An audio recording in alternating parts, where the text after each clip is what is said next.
Oke, assalamualaikum warahmatullahi wabarakatuh.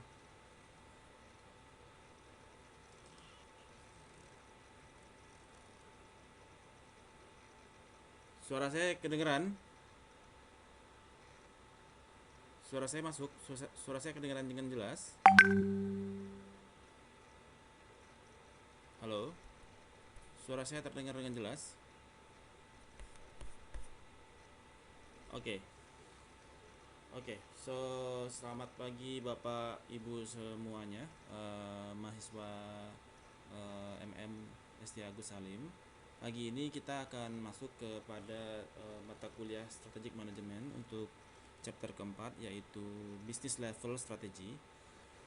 Em, Sebelum saya mulai, eh, saya harap kalau ada yang suaranya noise tolong dibantu untuk mute, supaya kita suaranya terdengar lebih jelas ya. Right. Oke, so di dalam chapter 4 ini kita akan membahas yaitu business level strategy, di mana ada 5 konten yang akan kita pelajari di dalam chapter ini. Pertama, bagaimana kita mendefinisikan terhadap business level strategy, kemudian hubungan antara customer dengan strategi, kemudian apa yang menjadi perbedaan dari perbedaan di dalam business level strategy, kemudian penerapan bisnis strategi berdasarkan five forces yang kita sudah pelajari di chapter 2, kemudian resiko-resiko dari penerapan bisnis level strategi. Oke, sebelum kita mulai, saya ingin memberikan suatu ilustrasi terhadap penerapan bisnis level strategi di kasus Acer ya, Acer Computer. Jadi sebagaimana teman-teman ketahui, ada merek PC brand, yaitu Acer ya, Acer Groups, yang mereka memiliki banyak brand, seperti misalkan ada Acer, kemudian Gateway, kemudian Packard Bell, dan E-Machines. Jadi Acer Group ini memproduksi multi produk seperti PC, laptop ya, dan lain sebagainya. Nah, pada tahun 2008 ketika terjadi krisis ekonomi, Acer itu mencatat peningkatan keuntungan sebesar 38%. Nah, ini menunjukkan bahwasanya Acer berhasil berkompetisi secara sangat sukses dalam kondisi global recession ketika itu di tahun 2008. Yang timbul sebuah pertanyaan, apa yang menjadi business level strategi dari Acer yang mereka gunakan, sehingga dilihat bahwasanya bisnis yang dilakukan oleh Acer itu memiliki lower cost, harganya produknya sangat murah ketika market sedang growing. Nah, ataupun ketika market sedang tidak growing seperti keadaan resesi. Jadi timbul pertanyaan. Nah, jadi Acer ketika itu dia memiliki komitmen untuk menerapkan business level strategy, yaitu cost leadership strategy. Ya, kita akan bicarakan mengenai cost leadership strategy ini nanti di dalam chapter ini. Jadi apa yang menjadi fokus dari Acer di dalam menggunakan business level strategy, yaitu cost leadership strategy. Nah, yang pertama dia terapkan strateginya adalah dia menggunakan dia fokus bisnisnya, penjualannya hanya melalui retail ya, tidak melalui direct sales. Jadi dia menjualnya hanya melalui retailers. Kemudian dia juga melakukan outsourcing untuk kegiatan manufacturingnya dia, dan tolong dibantu yang noise ya. Dia melakukan kegiatan outsourcing untuk kegiatan manufacturingnya dia. sehingga dia bisa mengurangi cost-nya dia dalam upayanya dia mencapai cost leadership strategy. Kemudian dia juga mengkombinasikan dia punya distribution channels dan outsourcing operation sehingga dia bisa mengurangi overhead cost. Overall, Acer itu fokus 100% kepada indirect sales. Apa yang dimaksud dengan indirect sales? Dia tidak melakukan penjualan langsung. Sementara itu, kompetitornya dia yang lain banyak menggunakan indirect sales di dalam kegiatan operasionalnya. So, akibat dia memiliki cost structure yang rendah, dia bisa membuat harga produknya dia di bawah competitors. Ya. Nah, hal inilah yang menyebabkan Acer berhasil survive di tengah krisis moneter di tahun 2008. So, apa pelajaran yang kita bisa tangkap dari sini adalah bahwasanya Acer itu dia berhasil memaksimalkan dia punya resources, capabilities, dan core competencies yang kita pelajari di chapter 3 mengenai internal resources, menjawab opportunity dan ancaman, opportunity dan threat yang terdapat di dalam external environment, yaitu dalam hal ini adalah krisis moneter, economic crisis ketika itu. Jadi dia bisa menggunakan dia punya core competencies untuk melakukan cost leadership strategy, menjawab ancaman krisis moneter di mana ada opportunity di sana apabila dia bisa mendevelop produk yang lower price compared to the competitor. So, jadi efektif formula yang diterapkan oleh Acer adalah mengalokasikan dia punya resource dan capabilities dan core competencies secara proper dan align sesuai dengan external environment. Jadi itu kuncinya, bagaimana internal resources kita bisa menjawab kepada external environment. So, di dalam chapter ini kita akan fokus kepada business level strategy, yang mana business level strategy ini adalah cita-citanya adalah untuk mengintegrasikan komitmen dan action dari perusahaan untuk mendapatkan competitive advantage. Ya, bagaimana bisa mengintegrasikan set of commitment dan action untuk mendapatkan competitive advantage dengan mengeksploitasi kita memiliki core competencies di dalam spesifik product markets. Jadi business level strategy ini mengindikasikan pilihan-pilihan yang dimiliki oleh perusahaan, bagaimana dia bisa berkompetisi di dalam market.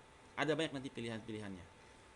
Semua perusahaan itu dia harus memiliki business level strategy. Ya. Semua perusahaan harus memiliki business level strategy. Nah, ketika dia memiliki single market, ya, dia memiliki satu geografik, maka dia nggak perlu corporate level strategy. Jadi apabila dia hanya memiliki satu geographic market, dia membutuhkan business level strategy. Tapi kalau dia memiliki lebih dari satu geographic market, misalkan dari ada Indonesia, kemudian ada Singapura, Malaysia, nah itu kita membutuhkan corporate level strategy. Jadi business level strategy goes to single geographic location. Ya. Nah, ketika kita ingin menentukan business level strategy, kita juga nanti akan perlu menentukan siapa yang akan kita serve, ya, siapa yang akan kita serve. Yang kedua, dari siapa yang kita serve tersebut kita tentukan siapa yang menjadi target consumer. Ya, ada target consumer. Jadi ketika kita pertama melakukan mengidentify siapa saja sih yang bisa kita serve. Yang kedua, kita tentukan siapa menjadi target consumer. Dan yang ketiga, bagaimana kita akan mensatisfy mereka punya needs. Nah, jadi ada 5 strategis yang kita bisa gunakan di dalam business level strategy yang akan kita bahas kemudian. Right. Kemudian di dalam satisfying customer itu ada banyak relationship antara customer dengan business level strategis, ya. So di dalam apa hubungan? Pertanyaannya adalah apa hubungan antara customer dengan business level strategis? So sebagaimana kita ketahui, strategic competitiveness itu dihasilkan ketika sebuah perusahaan bisa memuaskan pelanggannya dengan menggunakan core competitive advantage yang dia miliki, ya. Sebuah perusahaan yang berhasil itu dia akan selalu selalu akan berusaha mendapatkan cara untuk memuaskan customernya, untuk memenuhi needs and wants dari customer, ya. Untuk bisa melakukan ini itu banyak caranya, terutama ketika kondisi sedang sulit seperti kita sedang lagi pandemik corona saat ini, ya, dimana banyak perusahaan yang harus mengurangi pegawai. Nah, sehingga timbul masalah.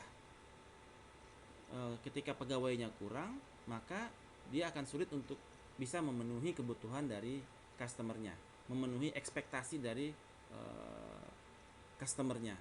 So, bagaimana business level strategy ini berhubungan dengan customer?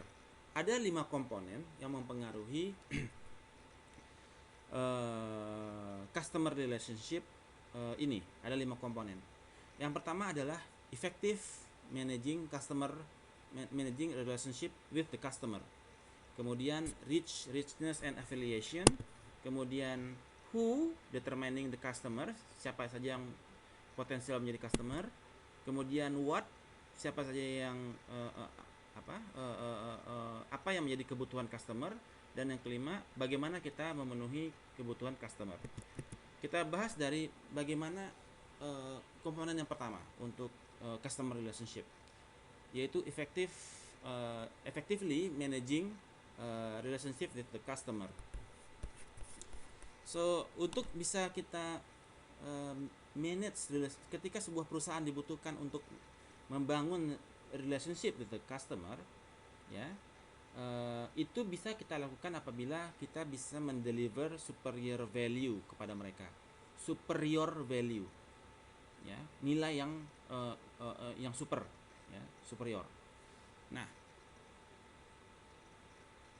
sehingga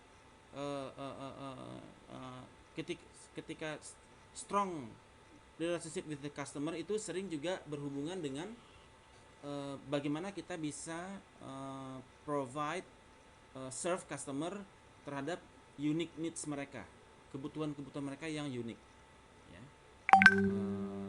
Jadi superior value dan strong interaction relationship is a foundation juga sebagai strong relationship dengan customer juga menjadi fondasi, di mana kita juga akan dibutuhkan effort kita untuk memprovide customer dengan unique sesuai dengan unique needs mereka yang berbeda-beda. Kemudian yang kedua yaitu richness and affiliation. Jadi jadi hubungan antara perusahaan dengan customer juga bisa dilihat dari 3 karakter, yaitu richness dan affiliation. Maksudnya dari rich ini adalah bagaimana perusahaan bisa mengakses dan melakukan koneksi dengan customer, ya. sekarang bagaimana sih kita secara bisa mengakses customer saat ini dalam kondisi digital ekonomi seperti ini, digital bisnis seperti ini, digital channel. Bapak-bapak ada yang kebayang nggak, Bapak Ibu? Bagaimana kita bisa reach customer dalam kondisi pandemic corona seperti saat ini? Bagaimana cara kita reach customer?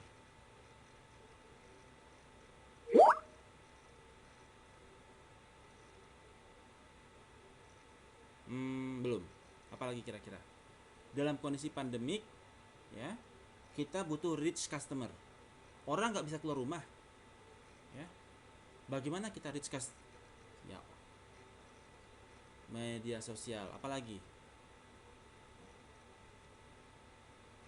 Nah, di dalam sedikit kita bahas sedikit marketing. Di dalam marketing ada 7P atau 4P lah. Product, price, promotion, and place. Place di sini. Di dalam hal ini untuk place ada di dalam kondisi pandemik seperti ini, bagaimana kita reach customer? Ada 3 alternatif. Pertama, menggunakan websites, yaitu dari sisi kita sebagai supplier atau sebagai produsen, ada website yang kita miliki. Yang kedua, menggunakan reach-nya menggunakan mobile.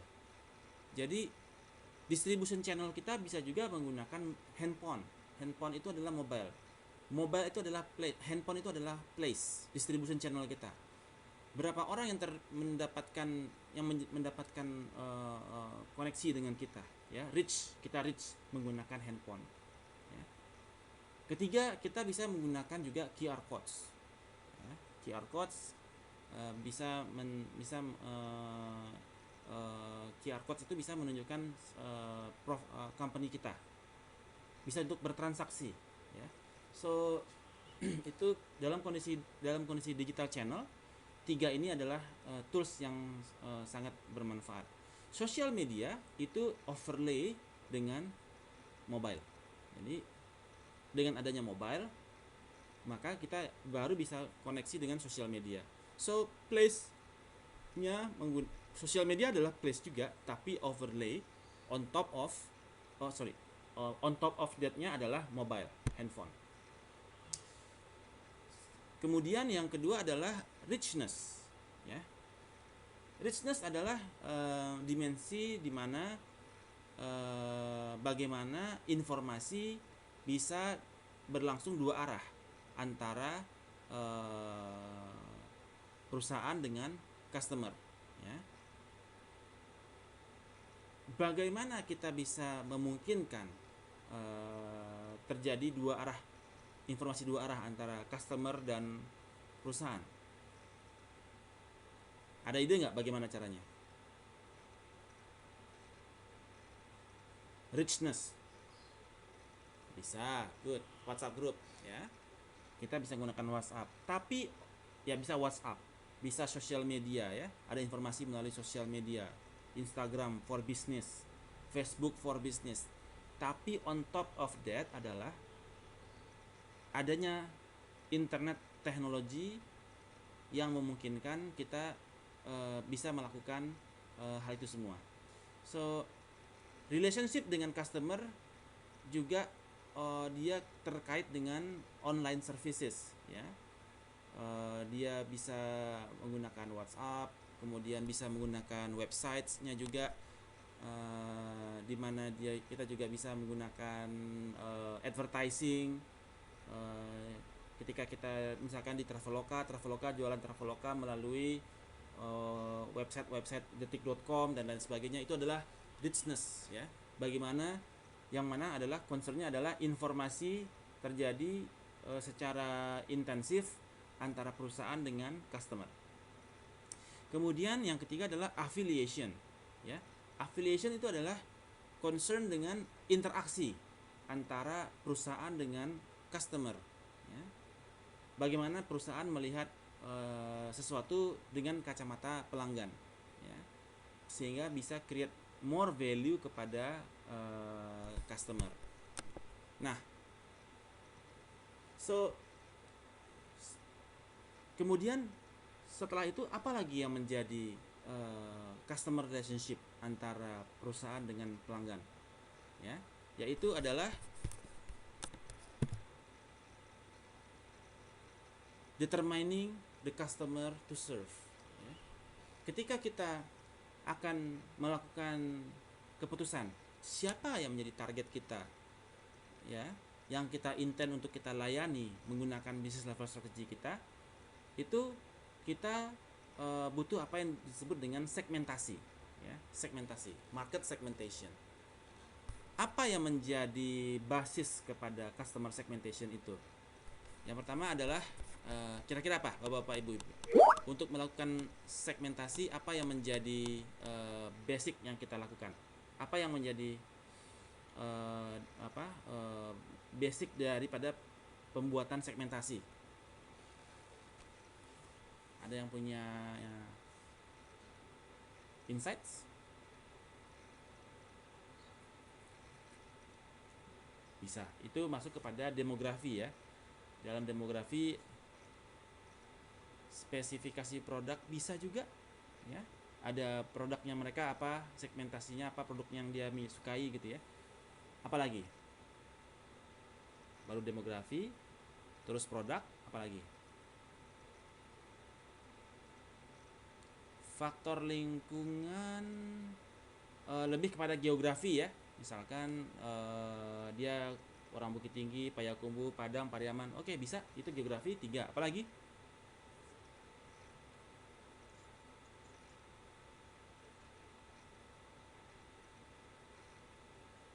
Maksudnya gimana?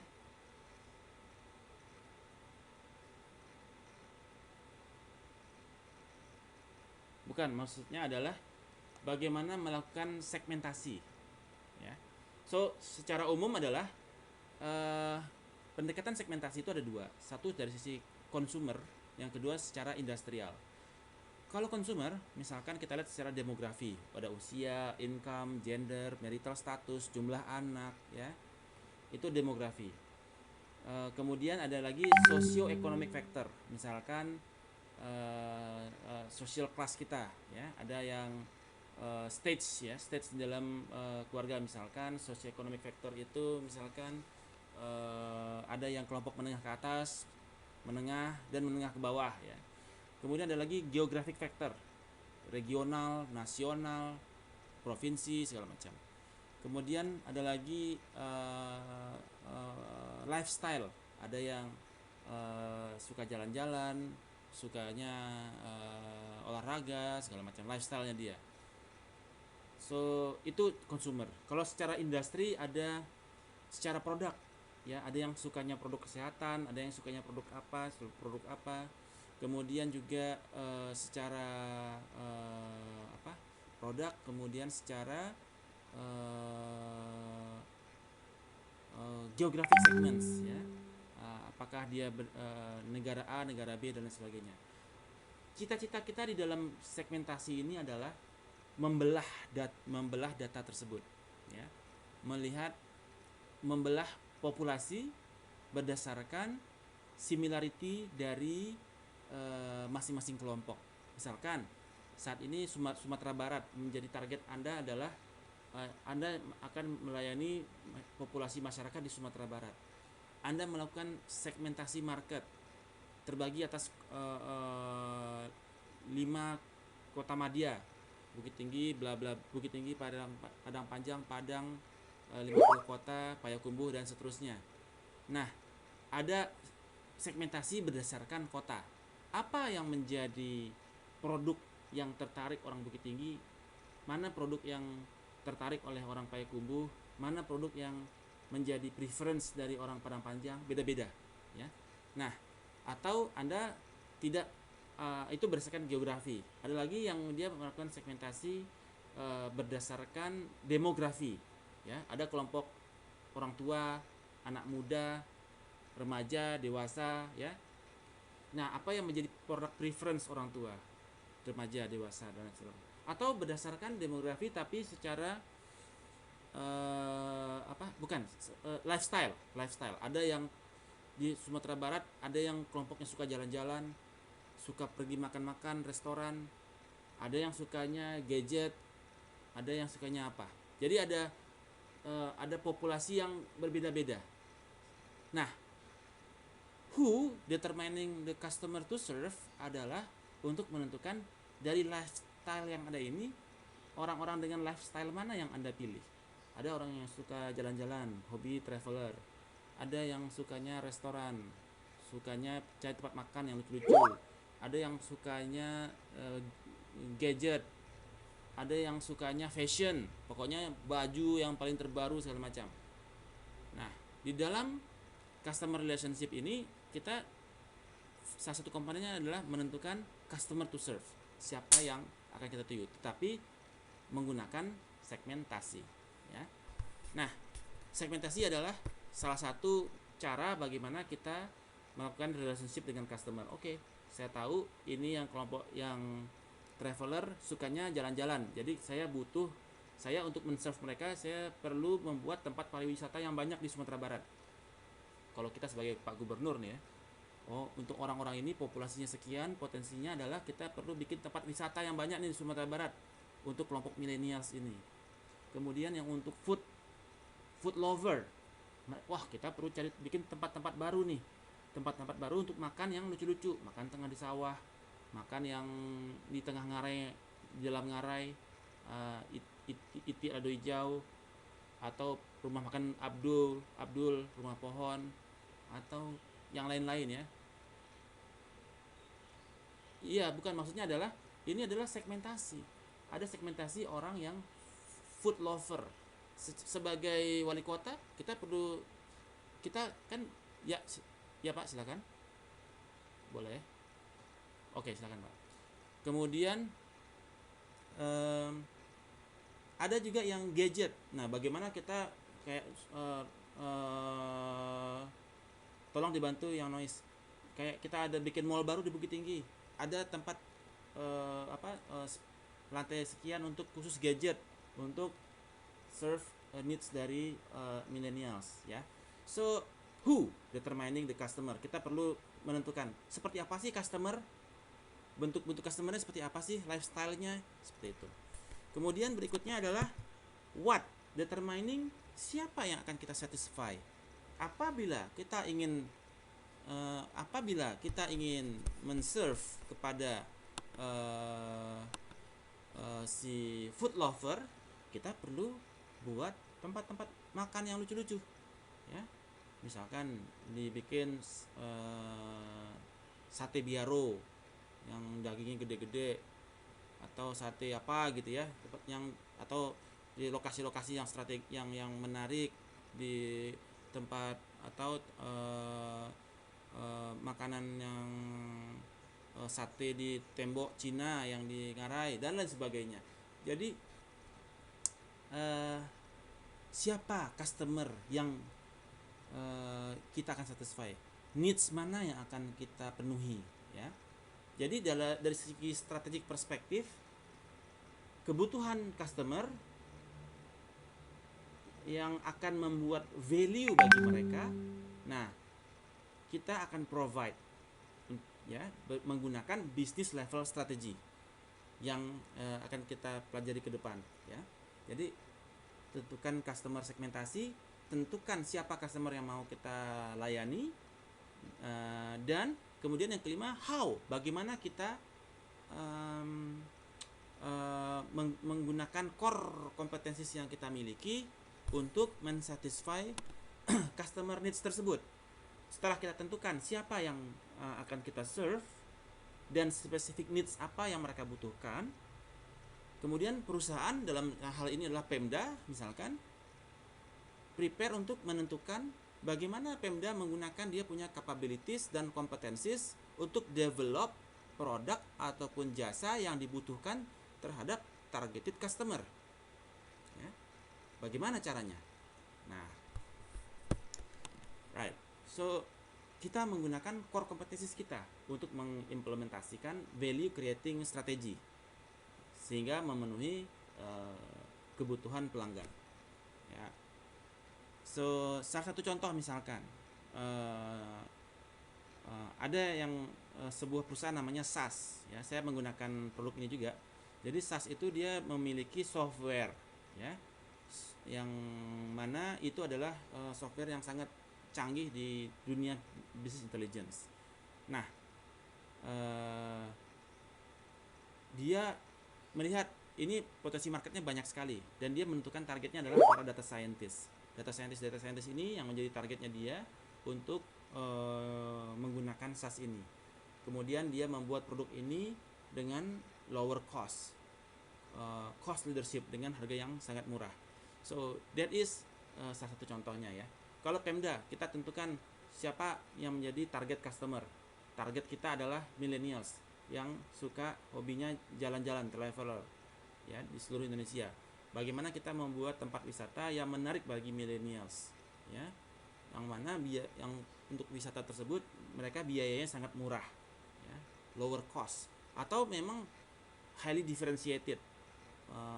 Sangat differentiated. Jadi walaupun harganya mahal tapi value yang mereka dapatkan seimbang dengan premium price yang mereka keluarkan.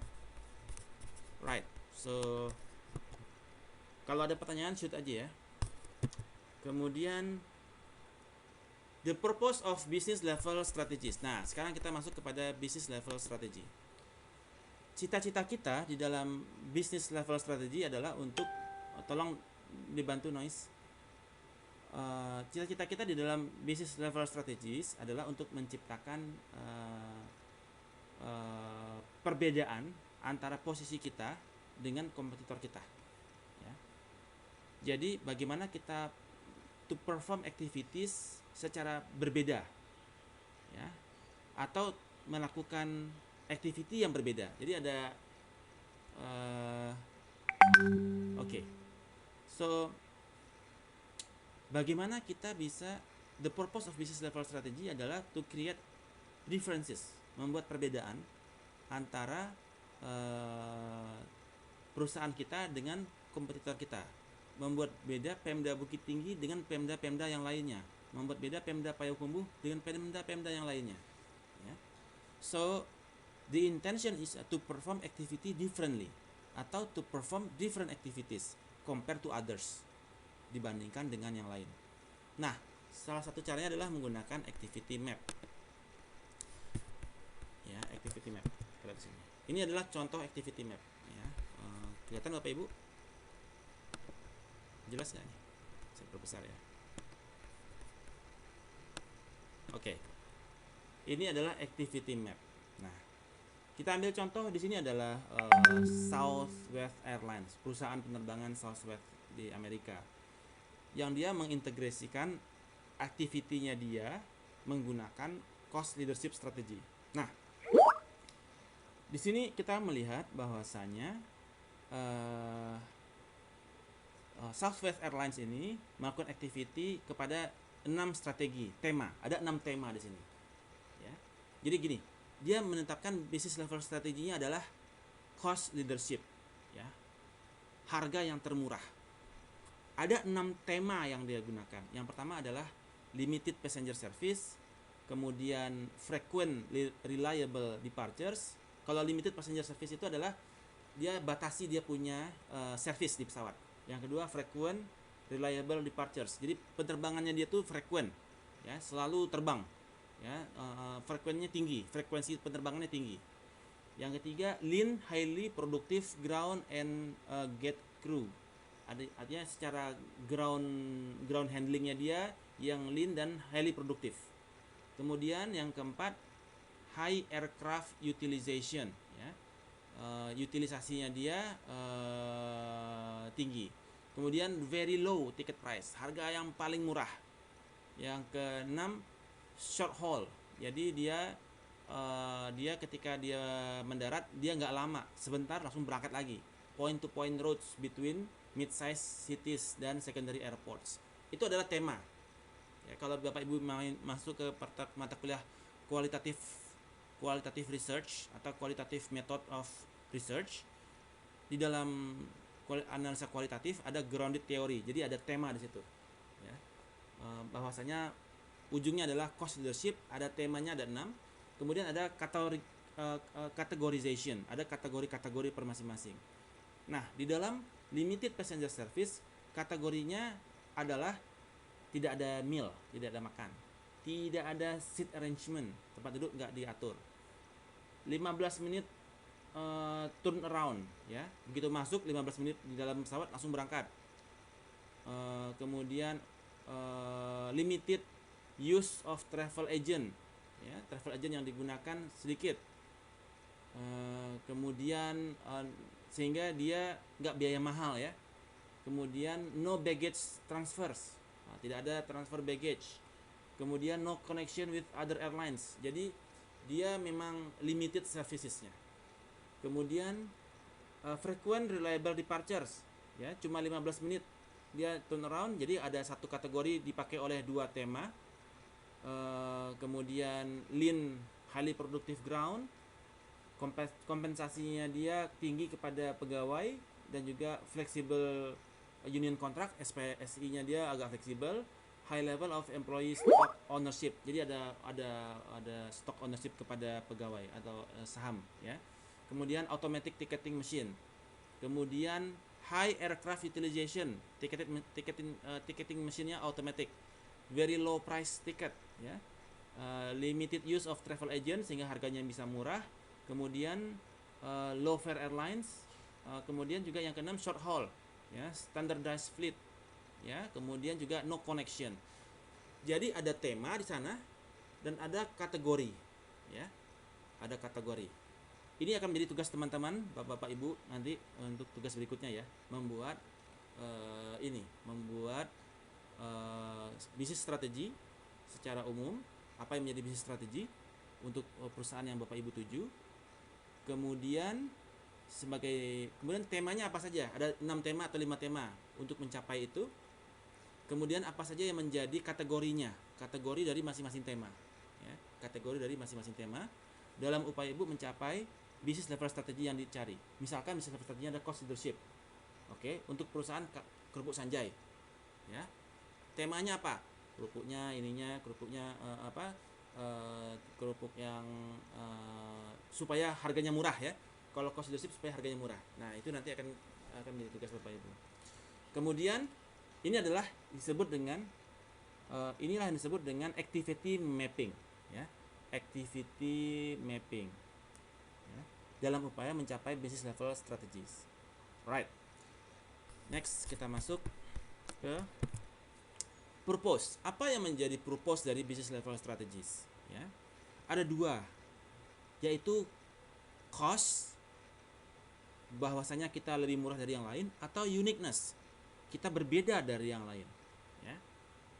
Jadi secara umum ada 5. Pertama adalah cost leadership, yang kedua differentiation ya, unique, ketiga fokus kepada cost leadership, fokus cost leadership karena terkait dengan scope-nya. Karena kalau dia yang broad dia cost leadership, yang narrow, yang sempit, yang specific market itu adalah focus leadership, fokus cost leadership. Kemudian fokus differentiation, untuk yang scope-nya dia narrow, kecil, kita fokus differentiation. Dan yang kelima adalah kombinasi antara cost leadership dan differentiation. Oke, contohnya seperti ini. Jadi ketika kita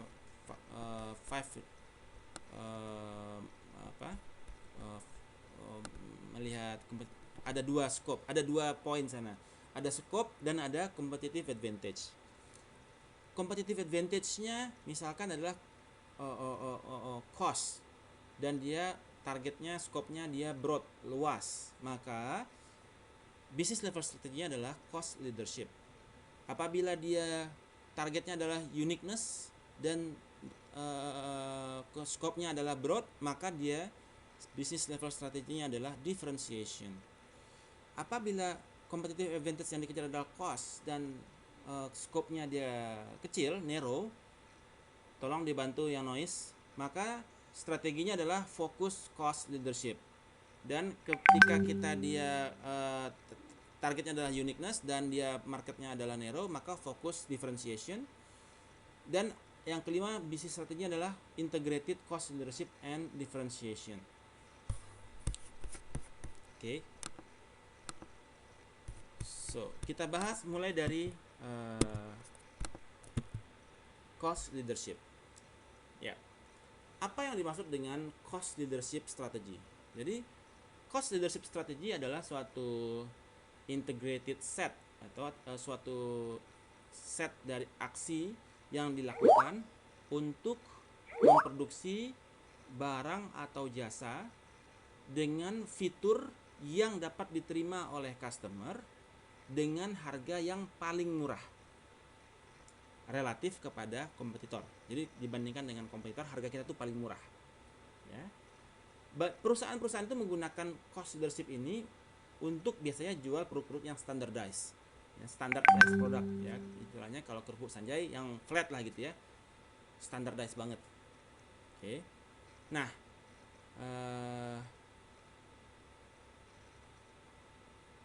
so cost leadership, ya, cost leader produk, ya, harus memiliki level of differentiation yang bisa membuat value di mata customer. Jadi walaupun kita cost leadership, tetapi secara diferensiasi dia pun masih tetap punya, tetapi di level tertentu, sehingga tetap memiliki value kepada customer. Nah, untuk skopnya, cost leadership ini dia mentarget kepada broad segment yang marketnya luas, ya. Nah,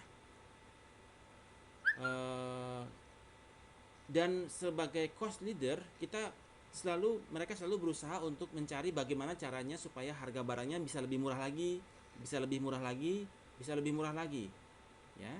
Nah, sehingga diperlukan primary dan support activity yang melakukan activity dalam upaya mengurangi biaya, sehingga kita bisa mempertahankan, ya. Ada pertanyaan? Indomaret kalau dia harganya paling murah bisa, Bu. Karena salah satu caranya Indomaret itu dia pendekatannya dia ada vertikalnya. Dia dalam kondisi resesi seperti ini, kenapa dia bisa murah? Karena dia bisa menekan suppliernya dia. Kita bicara 5G kemarin ya, saya sedikit bahas. Dia bisa menekan supplier dia untuk mengurangi harga. Tolong dong, ini lagi pandemik, orang lagi nggak sanggup belanja, tolong kurangin harga biaya produksi atau keuntungan dari Indomarko atau keuntungan dari Nestle produsen, supaya kita bisa tetap menjual dengan harga yang murah kepada customer. Nah, itu juga salah satu cost leadership strategi, ya, yang dilakukan oleh Indomaret. So, tolong dibantu noise, ya. Nah, cost leader selalu berusaha mencari cara untuk mengurangi harga, ya, sehingga dia bisa konsentrasi atau dia selalu berusaha berkonsentrasi untuk mencari celah dari semua aktivitasnya dia, baik secara inbound logistik maupun outbound logistik, ataupun manufacturing proses yang tadi seperti Indomarko atau Indomaret yang dia bicara kepada manufacturingnya untuk mengurangi harga, atau juga alternatifnya dia juga mengurangi biaya pegawai, ya, sehingga dia tekan gaji-gaji pegawainya, atau mencari daerah-daerah yang UMR-nya masih murah-murah untuk memproduksi barang. Jadi seperti misalkan Nestle misalkan, pabrik Nestle, ya, dia berusaha mencari tempat-tempat yang wilayah-wilayah yang lokasi yang Nestle kan dari Amerika, ya, jadi dia mencari negara-negara yang biaya UMR-nya murah kayak Indonesia, supaya dia bisa menjadi cost leadership produk-produk Nestle tersebut, ya. Kemudian misalkan juga mencari daerah di Indonesia mana yang UMR-nya paling murah. Nah, mereka investasi di sana karena mereka ingin mengejar cost leadership strategi. Daripada saya bikin pabrik di Jakarta, UMR-nya hampir 4 juta, mending saya cari di Jawa Timur, UMR-nya 1,5. Sehingga mereka alihkan investasi mereka dari Jakarta ke Jawa Timur, atau dari Jakarta dia pindahkan ke Sumbar. Apabila di Sumbar UMR-nya murah, mereka bikin pabrik di Sumbar. So itu adalah salah satu teknik yang digunakan untuk mendapatkan cost leadership strategy. So right, so di dalam untuk bisa menggunakan cost leadership strategy secara efektif untuk mendapatkan above average return, kita juga tergantung kepada 5 forces yang kita pelajari kemarin di chapter 2. Nah, kita lihat secara 5 forces-nya.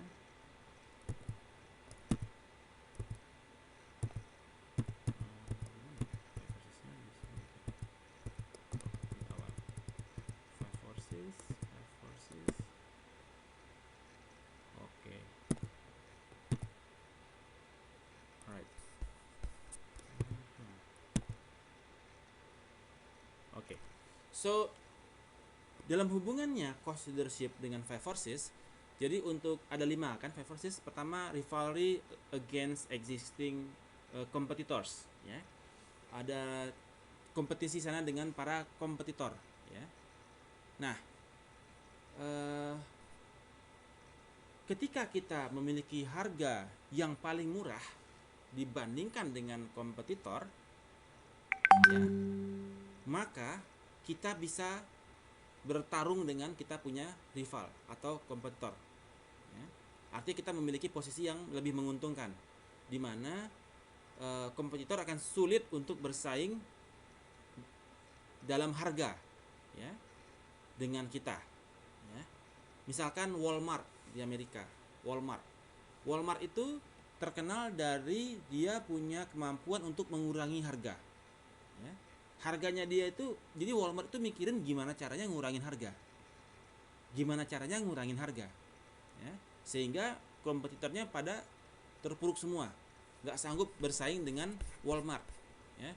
Ada nggak di Sumatera Barat perusahaan atau usaha yang pikirannya gimana ngurangin harga terus, yang ini dikurangin, overhead ini dikurangin, sehingga harganya bisa sangat murah. Nah, di dunia pendidikan,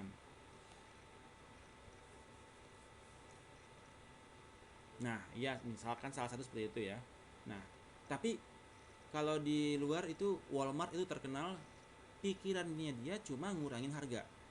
Bagaimana nih harga masih bisa kurang lagi nggak ya? Harga ini masih bisa kurang lagi nggak ya? Ya, sehingga mereka orientasinya betul-betul cost leadership sebagai pemegang harga termurah untuk food and groceries itu di Walmart di Amerika. Kemudian ketika kita dari sisi bargaining power of buyer, ya, bargaining power of si customer, ketika powerful customer, jadi powerful customer itu dia bisa menekan para cost leader untuk mengurangi harga, ya, tetapi tidak di bawah cost leader. Jadi gini, sekarang Amna Aufa jual kerupuk Sanjay satu plastik misalkan 10.000. Ternyata Nita jual kerupuk Sanjay 15.000. Powerful customer dia bisa force Nita untuk reduce dia punya harga, ya. Ya. Tapi hanya sampai cost leader harga, sampai Amna Aufa. Jadi dia akan tawar terus, ya, ya. Jadi ketika harga itu dia cukup murah untuk mencegah dari kompetitor untuk mendapatkan above average return, nah itu sudah cukup. Jadi maksudnya gini, jadi customer punya power untuk menekan harga sampai ke harga cost leadership. Jadi dia punya power untuk menekan tersebut. Nah, kalau dia tekan sampai ke bawah lagi, itu bisa mengakibatkan perusahaan itu exit dari market, leaving, sehingga tinggal si cost leader doang yang tinggal. Nah, dan itu akan beresiko kepada si customer karena tidak ada lagi kompetisi di sana. Jadi ketika kita menjadi cost leader itu akan membuat tekanan kepada kompetitor. Namun apabila customer menekan kompetitor untuk menurunkan harga di bawah kita, itu akan merugikan kepada customer itu sendiri karena akan mengakibatkan mereka leave the market sehingga meninggalkan si cost leadership sendiri bertengger di percaturan bisnis. Kemudian berikutnya adalah bargaining power of supplier, ya, di mana bargaining power of supplier ini adalah the cost leader ini beroperasi dengan margin yang lebih besar daripada kompetitor, ya. Marginnya dia lebih gede daripada kompetitor. Ketika suatu industri menghadapi kondisi krisis seperti saat ini, hanya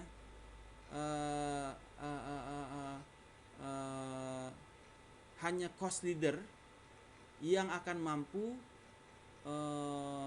mempertahankan above average return, ya.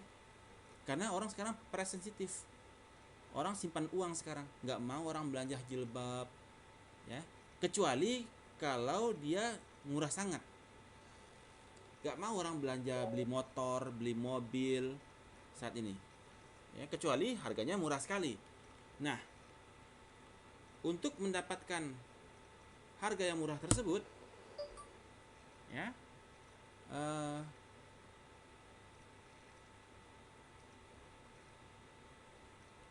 perusahaan perlu apabila supplier dia sangat kuat, maka hanya cost leader yang memiliki margin yang tipis lah yang akan sanggup bersaing dalam kondisi krisis. Kemudian yang keempat, potential entrance, ya. Ketika harga kita sudah paling murah dibandingkan market, dibandingkan kompetitor, maka new entrance akan berpikir panjang untuk masuk ke market, ya. Saya nggak mungkin nih bisa menjual dengan harga semurah itu, ya. Mereka perlu kompetensi yang sangat bagus untuk bisa match atau menyamakan diri dengan cost level dari kompetisi yang ada, dari kompetitor, ya, dengan cost leader. Kemudian product substitute. Product substitute ini menjadi isu bagi cost leader karena produk atau servisnya dia bisa disubstitusi oleh produk lain. Nah, sehingga ketika dihadapkan dengan kondisi substitute ini, si cost leader lah yang memiliki flexibility dibandingkan para competitors, ya. Di mana si cost leader untuk meretain customer dia bisa reduce the price, ya, dari produk ataupun jasanya dia. So that is the relationship untuk yang cost leadership. Nah, selain itu juga ada competitive risk, ada resiko kompetitif dari cost leadership strategy, ya. Cost leadership strategy ini nggak risk free, ya, bukan tanpa resiko, ya. Resikonya antara lain pertama adalah apabila produk atau servisnya become basi, ya, karena adanya inovasi yang dilakukan oleh kompetitor. Ada inovasi yang dilakukan kompetitor sehingga produknya jadi basi. Misalkan kayak bank, orang sekarang transaksi ke bank, belanja ke bank, ya. Sekarang dengan adanya digital wallet, ya orang belanja pakai digital wallet, udah nggak pakai lagi pakai cash, pakainya digital wallet. Nah, inovasi membuat kompetitor mengurangi harga, ya, dibandingkan kepada semulanya dia. Kemudian resiko kedua adalah persepsi dari diferensiasi, persepsi customer terhadap cost leadership atau cost reduction. Ketika kita melakukan cost reduction, misalkan misalkan hoki mengurangi jumlah pegawai sehingga dia bisa cost reduction. Tetapi ketika salesnya hoki sedikit, customer sering komplain, ya, ada komplain dari customer, sehingga melihat customer merasa, wah, hoki ini ada preference dari customer, hoki salesnya nggak ada, tanya-tanya nggak ada, kita capek keliling-keliling nggak ada yang bisa ditanya, seperti itu ya. Nah, itu juga ada resiko di sana. Kemudian yang ketiga adalah imitation, ya. Imitation adalah resiko dari para cost leadership, ya.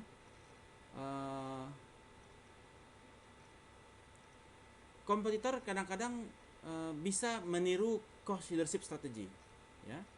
Ketika orang meniru teknik yang dilakukan oleh si cost leader, mereka ikut menjadi harganya juga menjadi rendah, lower, saling bersaing dari sisi harga, ya. Ketika ini terjadi, maka cost leader harus meningkatkan value dari dia punya good or services yang diberikan ke customer, right. Kemudian bisnis level strategi yang berikutnya adalah diferensiasi, ya. Diferensiasi strategi adalah suatu set of action yang dilakukan untuk memproduksi good atau services yang memenuhi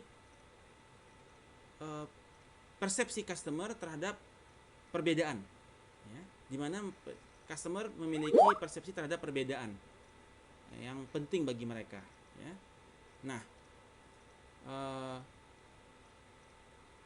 kalau si cost leader itu kan dia serve kepada typical customer, ya. Kalau differentiation strategy, dia target customer yang mana si customer tersebut membutuhkan value yang berbeda dari yang biasa, ya. Nah, dalam hal ini perusahaan perlu memberikan produk-produk yang berbeda dari yang dimiliki oleh kompetitor, ya, dengan harga yang kompetitif, ya. Harga kompetitif tapi produknya differentiated, ya. Misalkan rumah pohon Abdul, nah seperti itu differentiated, ya. Atau yang agak lucu-lucu lah gitu, ya. Nah, yang mana dia memiliki value yang berbeda dengan market, ya. Nah, dengan menggunakan differentiation strategy ini, perusahaan bisa memproduksi non standardized product, ya, yang mana value-nya itu memiliki fitur yang memiliki value yang lebih dengan harga yang murah, ya. Misalkan kayak Toyota, Lexus, di mana Lexus itu dia betul-betul differentiated, perfect, ya, perfection, ya, perfection. Atau BMW yang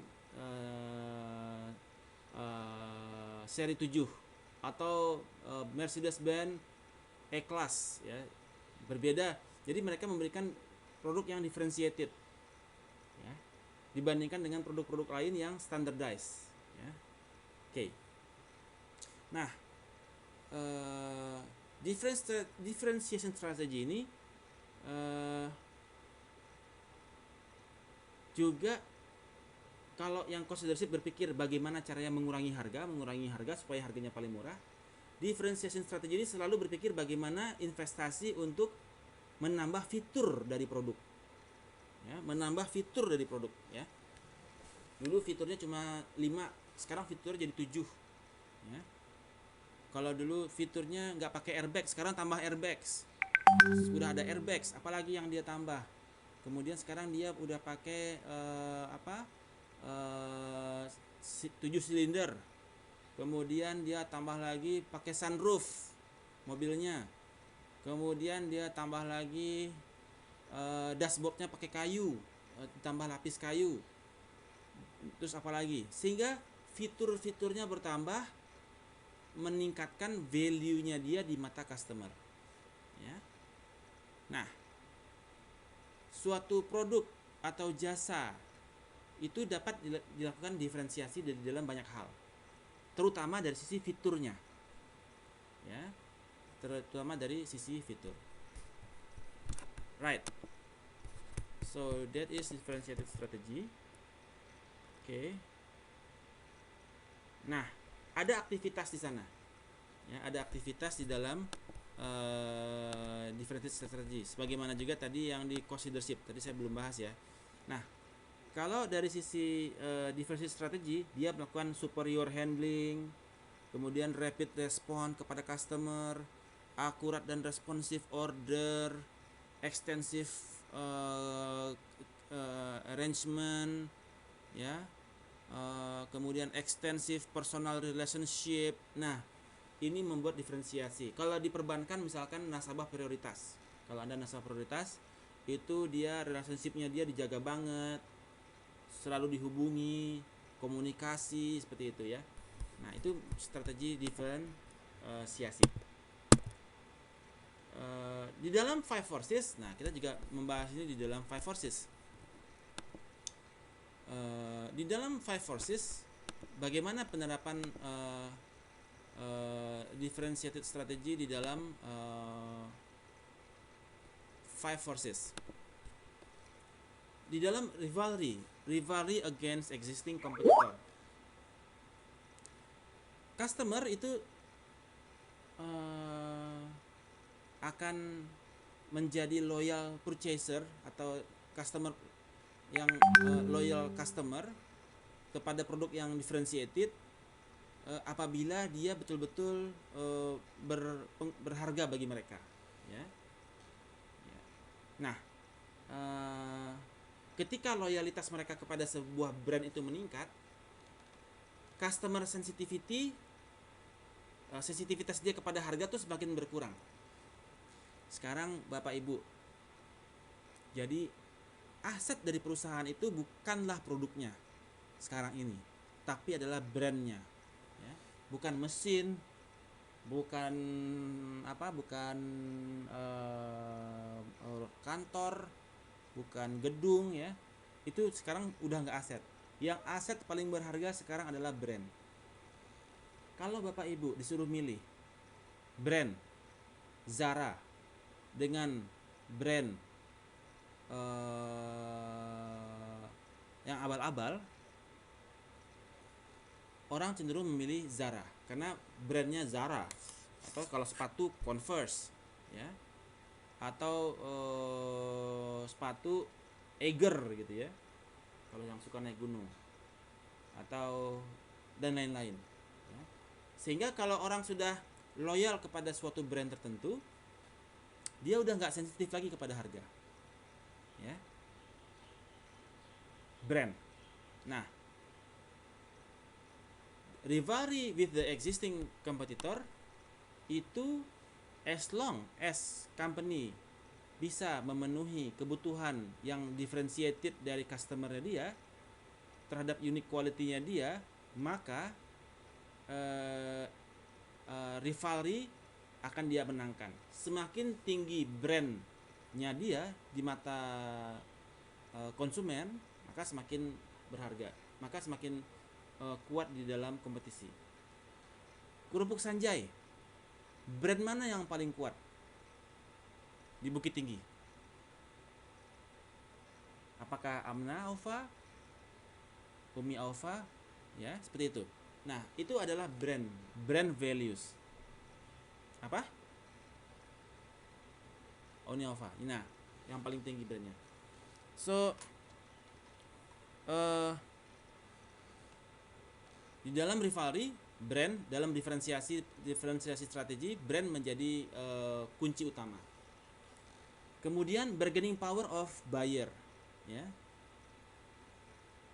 Nah, ketika produk itu terdiferensiasi dan customer sensitivity kepada price itu turun, ya,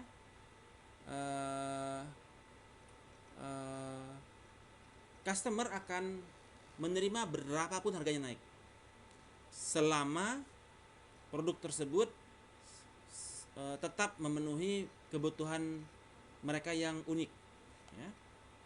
yang lebih baik daripada kompetitor. Misalkan iPhone, begitu iPhone 11 muncul, berebut yang beli, ya, karena memang udah uniqueness, diferensiasi produknya itu betul-betul membuat orang udah nggak sensitif lagi kepada harga. Berapapun harga iPhone 11, saya harus pegang iPhone 11 karena marwah saya di iPhone 11 ini. Kalau saya masih pakai handphone Android atau pakai handphone Vivo, Oppo, ya kelas saya masih kelas Oppo. Tapi kelas saya adalah kelas iPhone. Jadi berapapun harga iPhone saya beli. Nah, itu adalah customer udah nggak milit harga lagi. Kemudian misalkan mobil, kalau nggak BMW, saya nggak mau naik mobil, ya, karena dia sudah menempatkan dirinya memiliki unique needs, kebutuhannya dia unik. Ya, marwah saya di BMW. Kalau saya naik Toyota Innova, saya turun pangkat gitu ya. Ada uniqueness. Kalau yang Toyota, saya kalau naik Toyota, kalau nggak Innova, saya nggak mau naik. Kalau Avanza, saya nggak mau. Nah, seperti itu ya. Jadi ada ketika orang sudah bicara differentiated goods atau services, dia udah price sensitiveness-nya udah nggak ada, ya, udah nggak penting harga, ya, as long as produk tersebut bisa membuat jiwanya terpuaskan. Kemudian bargaining power of supplier, because the firm, karena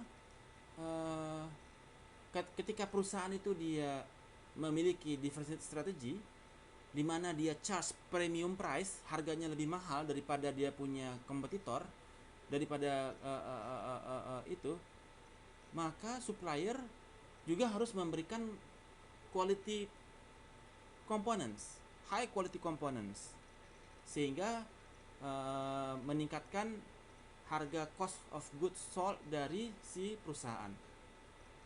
Namun ini masih bisa ditutupi dari margin yang diterima oleh perusahaan karena memang harganya premium, ya, BMW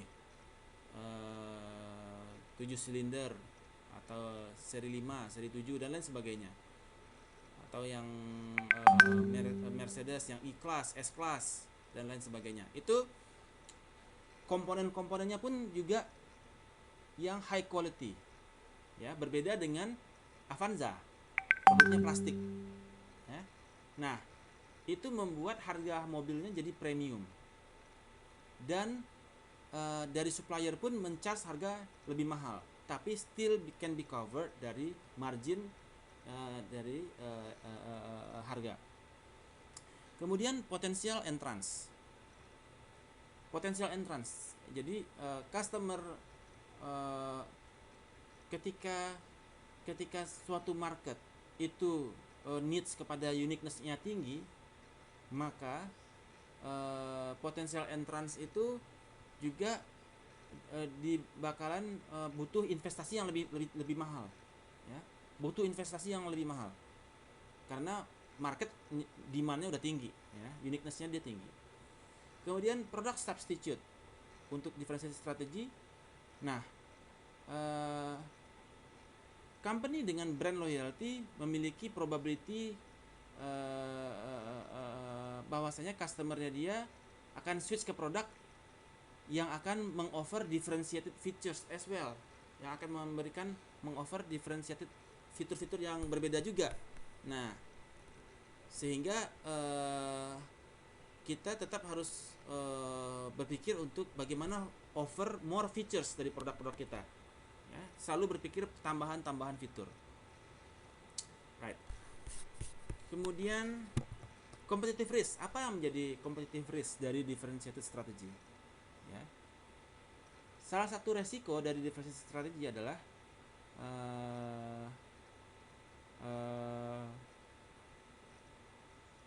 perbedaan harga antara perusahaan yang melakukan diferensiasi dengan perusahaan yang cost leader terlalu jauh, ya. Ada perusahaan yang cost leadership, ya, harga kerupuk sanjanya 10.000, Ada lagi yang kerupuk sanjayanya yang ladonya bebas mecin dan lain sebagainya. Nah, itu harganya 15.000, lebih mahal. Ada gapnya 50%. Nah, ada resiko di 50% harga selisih. Ketika ada selisih yang sangat besar, ada timbul resiko di sana. Ya. Karena customer merasa harganya terlalu mahal. Ya. Itu adalah resiko yang dimiliki, salah satu resiko yang dimiliki. Kemudian sehingga akan customer merasa dia value yang dibayarkan terlalu mahal, dan juga experience can narrow customer perception of the value. Counterfeiting juga, imitasi produk. Counterfeiting adalah risiko yang berikutnya, di mana ada counterfeit merek. Sekarang ada banyak baju-baju mereknya Louis Vuitton, tas Louis Vuitton, itu counterfeit ya, barang kantau palsu seperti itu ya. Itu juga resiko dari differentiated strategy. Kemudian kita masuk kepada fokus strategi. Nah, apa yang dimaksud dengan fokus strategi? Fokus strategi adalah yang mana dia spesifik kepada segmen tertentu, ya, particular segment, ya. Misalkan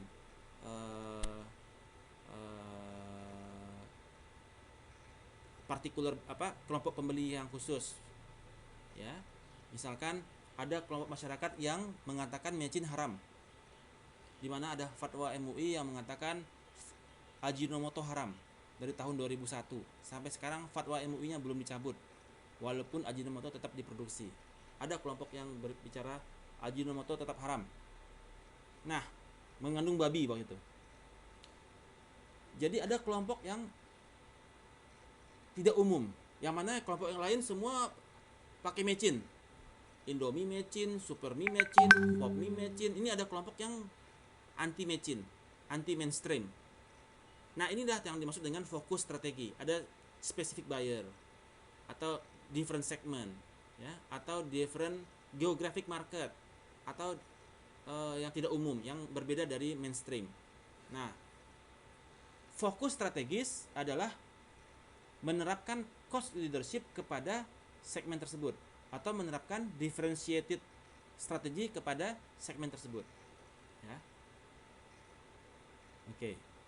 So, misalkan kita ambil contoh.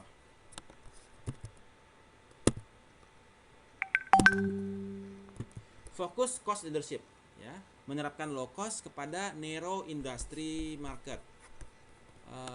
Kita ambil contoh misalkan IKEA.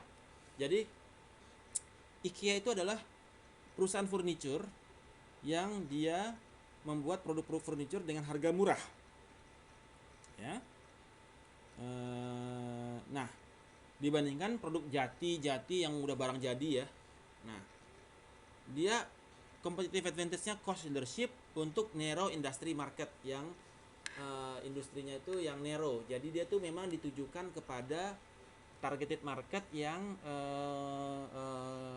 anak muda, ya. Anak muda itu sukanya yang simple, gampang dibongkar, ya, karena dia suka pindah-pindah kos atau pindah-pindah kontrakan. Karena milenial kan dia nggak suka beli rumah, milenial sukanya ngontrak. Kalau ngontrak di sini bosan, kontrak tempat yang lain, kontrak lagi tempat yang lain. Dia sukanya jadi kontraktor, dia nggak suka punya rumah sendiri karena belinya mahal. Mending kontrak setahun 2 juta, 5 juta setahun, dah cukup, ya, nggak perlu mahal-mahal. Nah, ini adalah fokus cost leadership kepada target market yang narrow. Kemudian fokus differentiation, ya, membuat produk kerupuk sanjay yang bebas mecin. Karena semua kerupuk sanjay rata-rata itu mecin semua, Bu. Jadi ladonya dicampur mecin, dikuas. Kemudian dikasih ini, kasih mecin lagi, makanya enak semua, ya. Karena direndam sama air mecin, makanya gurih dan manis, ya.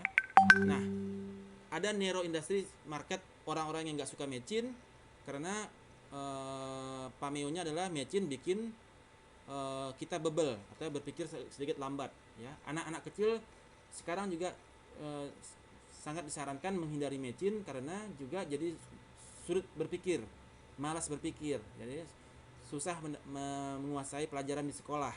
Jadi kalau Bapak Ibu merasa misalkan sulit untuk memahami perkuliahan, coba hindari makan mecin. Mungkin ada perubahan nanti ke depannya, ya. Jadi itu adalah narrow industry segment, ya, segmen yang nggak makan mecin. So apabila kita bikin produk bebas mecin, Ajinomoto bebas mecin, nah ini orang-orang penggemar mecin nyarinya ke sana semua Bapak Ibu. Jadi dia kemudian ada lagi yang bakso bebas mecin, karena untuk bikin bakso campur mecin, ya. Kalau Ajinomoto mengandung babi haram, baksonya udah kena haram kalau dia pakai Ajinomoto, karena fatwa MUI sampai sekarang belum dicabut. Oke. Kemudian resiko dari fokus strategi. Apa yang menjadi resiko dari fokus strategis? Jadi kemungkinan adalah kompetitor kita bahkan mungkin akan mencari yang lebih narrow lagi. Kalau tadi kita udah bicara yang nggak suka mecin, ya, kelompok nggak suka mecin. Yang kedua, dia bikin lagi kelompok yang stratified-nya lebih tinggi lagi, lebih dalam lagi. Milenial yang nggak suka mecin. Jadi dia bikin khusus produk untuk milenial yang nggak pakai mecin. Atau khusus produk untuk anak-anak sekolah SD yang nggak pakai mecin. Ciki-ciki kan mecin semua itu, Bu. Jadi dia bikin kerupuk kentang tanpa mecin, ya. Nah, itu lebih narrow market lagi, spesifik kepada anak-anak sekolah yang bebas mecin. Kemudian kedua adalah company yang competing kepada industri yang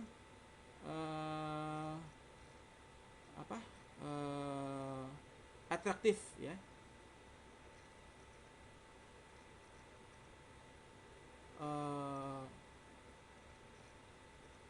Jadi suatu industri ketika kita ada company itu competing di dalam industri yang serve pada fokus strategi, itu atraktif, karena gini.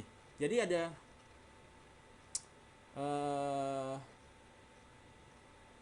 semakin atraktif atau semakin worthy, maka bisa saja dia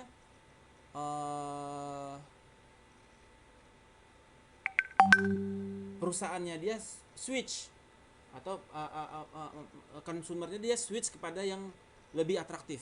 Begitu ada BMW seri 7 yang 7 silinder, kemudian ada keluar Mercedes yang E-Class, ternyata lebih atraktif, orang bisa switch gitu, ya, karena fiturnya lebih menarik di E-Class daripada di BMW yang seri 7. So that is yang ketika fiturnya ditawarkan lebih bagus, orang switch gitu, ya, gitu. Kemudian resiko yang lain adalah kepada fokus strategi adalah ketika kita sudah masuk ke narrow industry kepada yang bebas mecin, kemudian orang beramai-ramai masuk ke sana, akibatnya dia udah similar lagi dengan market. Jadi udah nggak dapetin lagi narrow-nya lagi, sehingga kita harus lebih go deep lagi yang bebas mecin dan pewarna. Kalau tadi sebetulnya baru kita bebas mecin, tapi masih ada pewarna. Oke, sekarang orang udah pada bebas mecin, saya tambahkan lagi bebas pewarna. Walaupun pewarna alami, saya nggak pakai pewarna. Jadi udahlah, dia produknya dia bebas mecin, bebas pewarna, bebas pengawet, bebas perasa, bebas dan lain sebagainya. Betul-betul sehat. Right. Itu adalah resikonya. Jadi di dalam fokus strategi. Nah, yang terakhir adalah integrated cost leadership. Jadi ada yang terintegrasi antara cost leadership dan differentiation. Perusahaan itu dia menggunakan kombinasi dari cost leadership dan differentiation strategi ini untuk bisa memproduksi produknya dia secara efektif dan efisien dengan differentiated features. Ya, udahlah produknya differentiated, fitur-fiturnya differentiated banget, harganya pun dia tekan murah. Nah, ini udah menjadi betul-betul konsentrasi dari banyak perusahaan saat ini, di mana orang expect more and pay less. Jadi orang mengharapkan dapatnya banyak, bayarnya lebih murah. Ya, cari barang-barang mahal, nawarnya semurah-murahnya. Jadi memang dapetin produk-produk ini memang agak sulit. Tetapi ini sudah dilakukan oleh banyak perusahaan. Misalkan seperti Zara. Ya, Zara itu dia terkenal dengan cost leadership, harganya cenderung lebih murah dibandingkan kompetitor, tapi dia differentiated product, ya, dan juga brandnya juga sangat reliable, sangat bagus sekali Zara. Nah, terkenal, tapi harganya murah, right? So juga ada flexible source, ya, FMS, flexible manufacturing system, sebagai ini ya, sebagai tambahannya. Ada dalam kegiatan tersebut dilakukan flexible manufacturing system, total quality management, dan information network. Right. Ada waktu 5 menit sebelum ditutup. Ada pertanyaan dari bapak-bapak ibu semua? Silahkan Pak.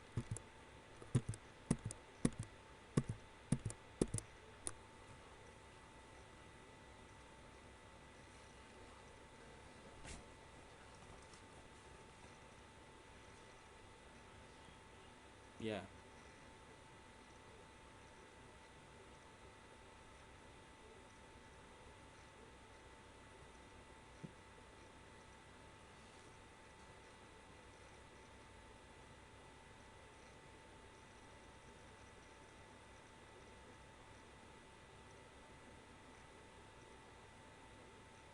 Brand, ya, brandnya dia ya.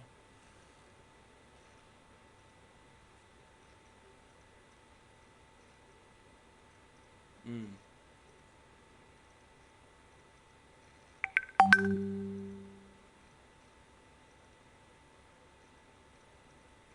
Hmm.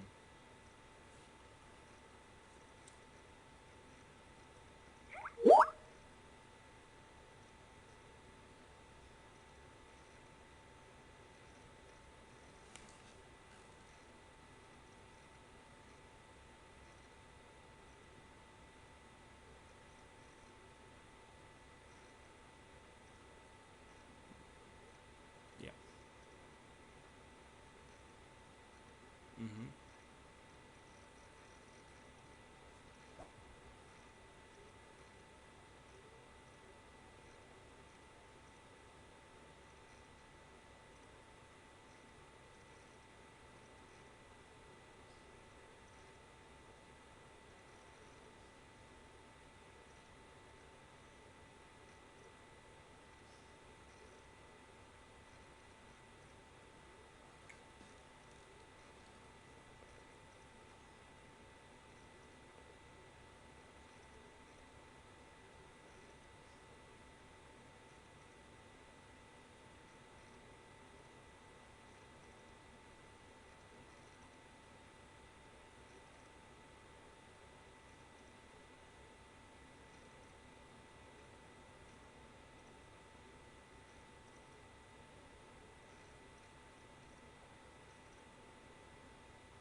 Oke, cool. Pertanyaan yang menarik sekali. Jadi tadi sedikit saya tadi sudah singgung mengenai tolong noise. Ketika kita bicara kondisi COVID dan non COVID. Ketika kondisi COVID seperti ini, strategi apa yang kita harus lakukan? Ya. Tadi yang pertama adalah kita bahas mengenai bukan, yang pertama sekali, yang segmentasi dan bagaimana kita menentukan segmentasi pasar dan menentukan siapa yang akan kita serve. Itu kemudian, dan bagaimana kita akan serve mereka. Jadi kita harus melihat dulu, jangan semua akan kita layani. Tidak semuanya kita layani. Kita melakukan segmentasi dulu, terhadap pasar. Apakah kita akan segmentasinya terbagi seperti apa saja? Ada yang suka jalan-jalan, ada yang suka makanan, ada yang suka gadget, ada yang suka fashion. Anda mau yang mana? Ya. Kemudian tentukan siapa yang Anda tuju. Kemudian bagaimana akan serve mereka, ya. Nah, setelah itu baru Anda tentukan apa yang menjadi business level Anda. Apakah cost leadership atau differentiation, strategi diferensiasi. Kemudian Anda lakukan activity mapping. Ya. Anda lakukan activity mapping. Bagaimana cara Anda mendapatkan cost leadership di sana, ya. Kemudian yang ketiga ada saya bahas sedikit. How-nya. Ketika kita dalam kondisi COVID, how-nya adalah bagaimana kita bisa reach mereka. Kita bicara reach mereka berdasarkan satu, ada menggunakan karena mereka kan PSBB nggak bisa jalan, menggunakan websites, mobile, QR codes, yang mana mereka lebih aman, tidak banyak berinteraksi, social distancing. Jadi richness-nya harus dipikirkan. Kemudian dan tidak ada transaksi ke uang, ya. Jadi semuanya pakai QR codes. Orang bisa bayar pakai GoPay, OVO, berdasarkan QR codes yang ditempel di warung-warung mereka. Pak, bayar ini Pak lewat QR codes. Jadi harus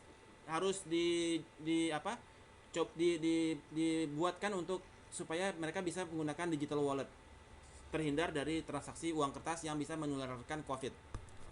Kemudian activity mapping untuk menetapkan cost leadership, bagaimana supaya harganya bisa murah, apa hal-hal yang harus dilakukan.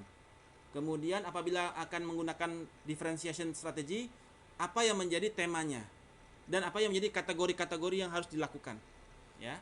Dan ini akan menjadi tugas bapak-bapak ibu semua. Kemudian setelah itu didapatkan baru kita beberapa alternatif untuk cost leadership. Misalkan bagaimana kita bisa menggunakan vertikal dengan supplier supaya harganya bisa juga lebih murah, ya. Ataupun kalau untuk diferensiasi, misalkan bagaimana Anda kolaborasi dengan perusahaan-perusahaan lain yang mana Anda memiliki resource core competencies yang berbeda dengan mereka, sehingga terbentuk produk baru yang bisa serve market. Nah, ada yang jago di digital, Anda punya barang. Bagaimana perusahaan digital ini bisa memasarkan Anda punya produk, seperti itu, ya. Jadi kalau Anda nggak kuat di digital, Anda bekerjasama dengan perusahaan digital untuk bisa membuat penjualan Anda lewat digital. Jadi Anda kolaborasi dengan mereka. Jadi secara umum seperti itu, ya Pak. Bagaimana kita